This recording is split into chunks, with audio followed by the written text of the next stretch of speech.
Shalom saudara-saudaraku yang terkasih, aku berdoa semoga engkau baik-baik dan sehat-sehat saja dalam segala sesuatu, sama seperti jiwamu baik-baik saja.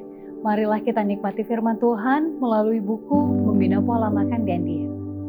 Pengaruh majalah kesehatan kita. Orang-orang sangat memerlukan terang yang bercahaya dari halaman buku dan majalah kesehatan kita. Allah ingin menggunakan buku-buku dan majalah ini sebagai media massa yang memancarkan sinar yang dapat menangkap perhatian khalayak ramai.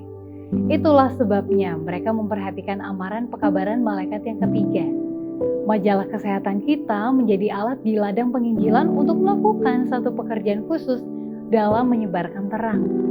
Penduduk dunia harus mempunyai terang itu pada hari persediaan Allah.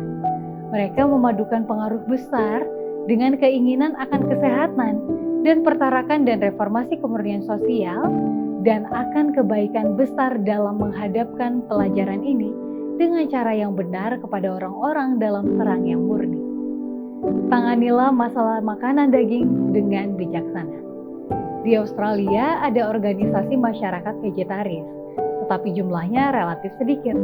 Umumnya penduduk kebanyakan menggunakan makanan daging. Daging adalah bahan makanan yang paling murah.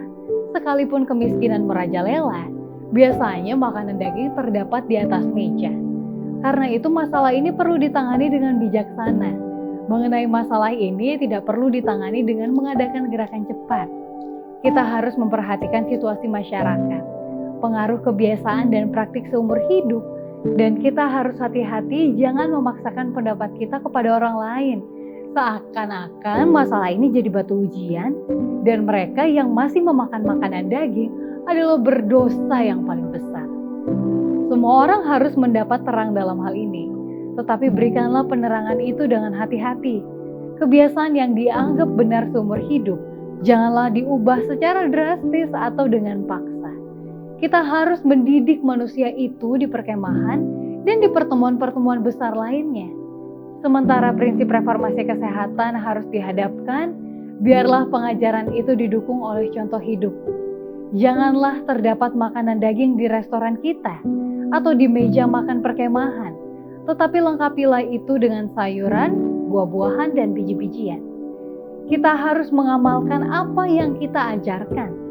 Sewaktu duduk di meja makan di mana disajikan makanan daging, janganlah kita menyerang orang yang masih memakannya, tetapi kita sendiri jangan memakannya. Kalau ditanya apa alasan kita untuk berbuat hal itu, dengan lemah lembut kita harus menerangkan sebabnya. Demikianlah renungan kita pada hari ini. Salam dari Departemen Kesehatan Uni Indonesia Kawasan Barat.